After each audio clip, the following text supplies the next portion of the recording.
Hello guys, so today we're on a boat. Okay, nakaupo. You can see the beautiful horizon right there. Si Lola Basyang ay pen name lang po siya ni Mr. Severino Reyes. Lalaki po ang ating Lola Basyang. Oh, so it's just a family. Opo, pen name lang. Severino Reyes. Oh. Okay, nag-start naman po na We're going construction through ng Las this Casas tunnel. 2000 hanggang 2010. 10 years in the making po Las Casas. Pagyari po na sa taon, saka inuwi sa public ang Las Hello. Casas, Pilipinas de Acusa. Ang land area po nito mahigit 400 hectare. At ang may-ari po nito si Mr. Jose Mesalino Acusa. So this is Dapat pala what tama, it dito looks like. tayo. This is the view. It's pretty calm, pretty peaceful. Pumili na kayo ng bahay dyan. Titirik natin sa Angeles. Ganda, no? Hindi na pala natin kailangan pumunta ng ng Ilocos. Di ba you had a photo in Ilocos? Like Replika that? ng St. Joseph Cathedral Ganda. sa Balang, Bataan. Every Sunday po, 10:30 may one mass dyan. Oh, nice. At pangsunal na rin po sa kasala niya kahapon, may kinasal po dyan. Bukas naman yung Sunday mass na. 10:30 po yun, one mass lang po sa isang linggo. Pag-linggo. Kaya po kayo na-replika ng isa na kusap dito. Sa isa na kusap po ang bahay niya, Balangang, Bataan. Ang original po niya sa Balangang, yung siya pinilagyan sa isa na kusap. Ang pangalan niya si Mr. Jose Salino Acusa. Bakit silang multi-millionaire? Tamang bago naman po yan ay bundar ng Las Casas ang anak buhay niya. Isa po siyang contractor developer. Sa kanya po yung New San Jose Builders. Sa Balanga po talaga may hirap ng buhay sila, nagsipat lang. Hindi sa Oak Ridge, no? Ang galing naman, nakaka-inspire. Kaya man kahit po may-ari nito, sila mayaman na dahil sa Balanga.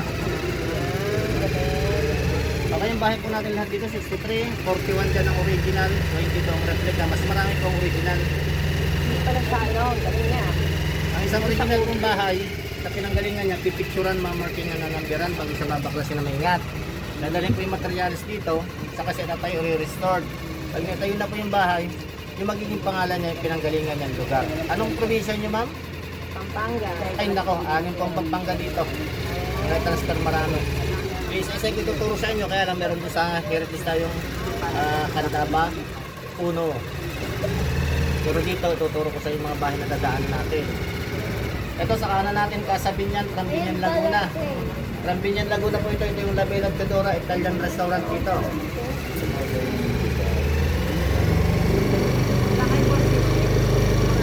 Oh, yung pong dalawang kubo sa harapan nyo, matatanan nyo sa unahan. Casa Maranao, from Mindanao.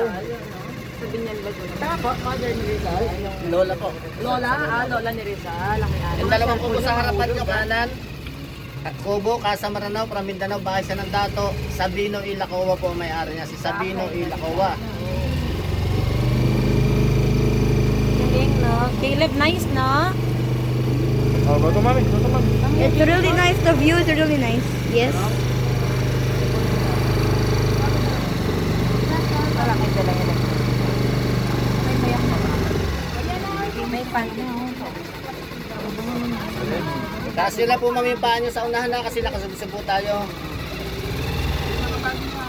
Yung bag po dyan sa bandang unahan lang po, pero di nila abot dyan. Hindi aabot ito sa bandang likod. Hindi na po.